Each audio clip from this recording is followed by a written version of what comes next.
Chapter 15. Deeper Magic from Before the Dawn of Time. While the two girls still crouched in the bushes with their hands over their faces, they heard the voice of the witch calling out, "Now, follow me, all, and we will set about what remains of this war. It will not take us long to crush the human vermin and the traitors now that that great fool, the great cat, lies dead." At this moment the children were for a few seconds in a very great danger, for with wild cries and a noise of skirling pipes and shrill horns blowing, the whole of that vile rabble came sweeping off the hilltop and down the slope right past their hiding place. They felt the spectres go by them like a cold wind, and they felt the ground shake beneath them under the galloping feet of the minotaurs.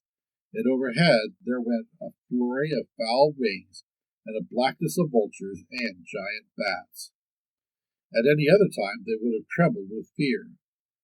But now the sadness and shame and horror of Aslan's death so filled their minds that they hardly thought of it. As soon as the wood was silent again, Susan and Lucy crept out into the open hilltop. The moon was getting low, and thin clouds were passing across her, but still they could see the shape of the great lion lying dead in his bonds. And down they both knelt in the wet grass, and kissed his cold face, and stroked his beautiful fur, what was left of it, and cried till they could cry no more. And then they looked at each other, and held each other's hands for mere loneliness, and cried again, and then again were silent. At last Lucy said, "I can't bear the look of that horrible muzzle. I wonder, could we take it off?" So they tried, and after a lot of working at it, for their fingers were cold, and it was now the darkest part of the night, they succeeded. And when they saw his face without it, they burst out crying again, and kissed it and fondled it, and wiped away the blood and the foam as well as they could. And it was all more lonely and hopeless and horrid than I know how to describe. "I wonder, could we untie him as well?" said Susan presently. But the enemies, out of pure spitefulness, had drawn the cord so tight that the girls could make nothing of the knots. I hope no one who reads this book is quite as miserable as Susan and Lucy were that night. But if you have been, if you've been up all night and cried till you have no more tears left in you, you will know that there comes in the end a sort of quietness. You feel as if nothing was ever going to happen again. At any rate, that was how it felt to these two. Hours and hours seemed to go by in this dead calm, and they hardly noticed that they were getting colder and colder. But at last Lucy noticed two other things.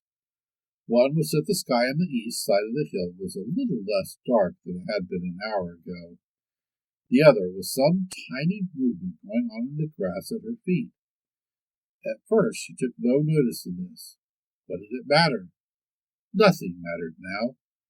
But at last she saw that whatever it was had begun to move up the right stone of the stone table, and now, whatever they were moving about on Aslan's body. She peered closer. They were little gray things. "Ugh!" said Susan from the other side of the table. "How beastly! These are horrid little mice crawling over him. Go away, you little beasts!" And she raised her hand to frighten them away. "Wait," said Lucy, who had been looking at them more closely still. "Can't you see what they're doing?" Both girls bent down and stared. "I do believe," said Susan, "but how queer! They're nibbling away at the cords." "That's what I thought," said Lucy. "I think they're friendly mice. Poor little things, they don't realize he's dead. They think it'll do some good untying him." It was quite definitely lighter by now. Each of the girls noticed for the first time the white face of the other. They could see the mice nibbling away, dozens and dozens, even hundreds of little field mice. And at last, one by one, the ropes were all gnawed through. The sky in the east was whitish by now, and the stars were getting fainter, all except one very big one low down on the eastern horizon. They felt colder than they had been all night. The mice crept away again. The girls cleared away the remains of the gnawed ropes. Aslan looked more like himself without them. Every moment his dead face looked nobler, and the light grew, and they could see it better. In the woods behind them a bird gave a chuckling sound. It had been so still for hours and hours that it startled them. Then another bird answered it. Soon there were birds singing all over the place. It was quite definitely early morning now, not late night. "I'm so cold," said Lucy. "So am I," said Susan. "Let's walk around a bit." They walked to the eastern edge of the hill and looked down. The one big star had almost disappeared. The country all looked dark and gray. But beyond, at the very end of the world, the sea showed pale. The sky began to turn red. They walked to and fro more times than they could count between the dead Aslan and the eastern ridge, trying to keep warm. And oh, how tired their legs felt.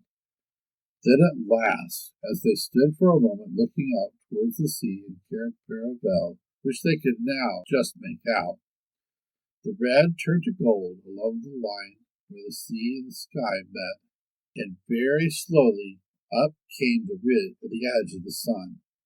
At that moment they heard from behind them a loud noise, a great cracking, deafening noise, as if a giant had broken a giant's plate. "What's that?" said Lucy, clutching Susan's arm. I feel afraid to turn around," said Susan. "Something awful is happening." "They're doing something worse to him," said Lucy. "Come on." And she turned, pulling Susan around with her. The rising of the sun had made everything look so different.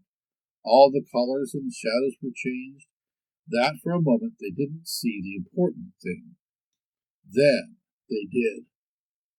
The stone table was broken into two pieces by a great crack that ran down it from end to end, and there was no Aslan.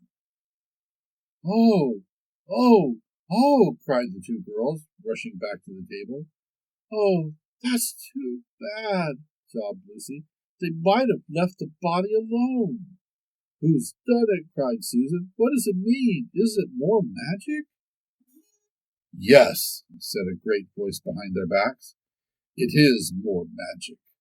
They looked round.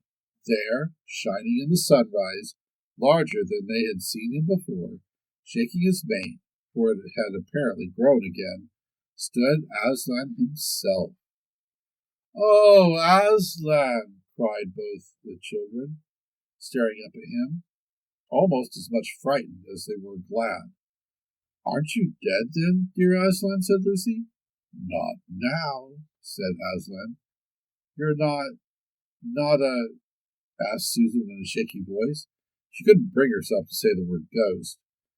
Aslan stooped his golden head and licked her forehead. The warmth of his breath and a rich sort of smell that seemed to hang about his hair came all over her. "Do I look it?" he said. "Oh, you're real! You're real! Oh, Aslan!" cried Lucy, and both girls flung themselves upon him and covered him with kisses. "But what does it all mean?" asked Susan, when they were somewhat calmer. "It means," said Aslan, "that though the White Witch knew the deep magic, there is a magic deeper still which she does not know. Her knowledge goes back only to the dawn of time. But if she could have looked a little further back, into the stillness and the darkness before time dawned, she would have read there a different incantation. She would have known that when a willing victim who has committed no treachery was killed in a traitor's stead, the table would crack and death itself would start working backwards. And now—" "Oh, yes, now," said Lucy, jumping up and clapping her hands. "Oh, children," said the lion, "I feel my strength coming back to me. Oh, children, catch me if you can." He stood for a second, his eyes very bright, his limbs quivering, lashing himself with his tail. Then he made a leap high over their heads and landed on the other side of the table. Laughing, though she didn't know why, Lucy scrambled over it to reach him. Aslan leaped again. A mad chase began. Round and round the hilltop he led them, now hopelessly out of their reach, now letting them almost catch his tail, now diving between them, now tossing them in the air with his huge and beautifully velveted paws, and catching them again, and now stopping unexpectedly so that all three of them rolled over together in a happy, laughing heap of fur and arms and legs. It was such a romp as no one has ever had except in Narnia, and whether it was more like playing with a thunderstorm or playing with a kitten, Lucy could never make up her mind. And the funny thing was that when all three finally lay together panting in the sun, the girls no longer felt in the least tired or hungry or thirsty. "And now," said Aslan presently, "to business. I feel I am going to roar. You had better put your fingers in your ears." And they did. And Aslan stood up, and when he opened his mouth to roar, his face became so terrible that they did not dare to look at it. And they saw all the trees in front of him bend before the blast of his roaring, as grass bends in a meadow before the wind. Then he said, "We have a long journey to go. You must ride on me." And he crouched down, and the children climbed onto his warm golden back, and Susan sat, first holding on tightly to his mane, and Lucy sat behind, holding on tightly to Susan. And with a great heave he rose underneath them, and then shot off, faster than any horse could go, down a hill in the thick of the forest. The ride was perhaps the most wonderful thing that happened to them in Narnia. Have you ever had a gallop on a horse? Think of that, and then take away the heavy noise of the hoofs and the jingle of the harness, and imagine instead the almost noiseless padding of the great paws. Then imagine instead of the black or gray or chestnut back of the horse, the soft roughness of golden fur, and the mane flying back in the wind. And then imagine you are going about twice as fast as the fastest racehorse. But this is a mount that doesn't need to be guided and never grows tired. He rushes on and on, never missing his footing, never hesitating, threading his way with perfect skill between tree trunks, jumping over bush and briar and the smaller streams, wading the larger, swimming the largest of all. And you are riding not on a road, nor in a park, nor even on the downs, but right across Narnia, in spring, down solemn avenues of beech and across sunny glades of oak, through wild orchards of snow-white cherry trees, past roaring waterfalls and mossy rocks and echoing caverns, up windy slopes alight with gorse bushes, and across the shoulders of heathery mountains, and along giddy ridges, and down, down, down again into wild valleys and out into acres of blue flowers. It was nearly midday when they found themselves looking down a steep hillside at a castle. A little toy castle it looked from where they stood, which seemed to be all pointed towers. But the lion was rushing down at such a speed that it grew larger every moment. Before they had time even to ask themselves what it was, they were already on a level with it. And now it no longer looked like a toy castle, but rose frowning in front of them. No face looked over the battlements, and the gates were fast shut.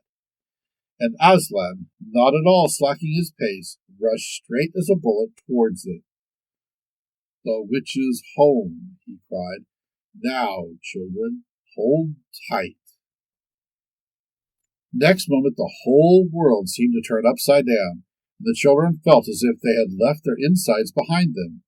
for the lion had gathered himself together for a greater leap than any he had yet made, and jumped, or you might call it flying rather than jumping, right over the castle wall. The two girls, breathless but unhurt, found themselves tumbling off his back in the middle of a wide stone courtyard full of statues.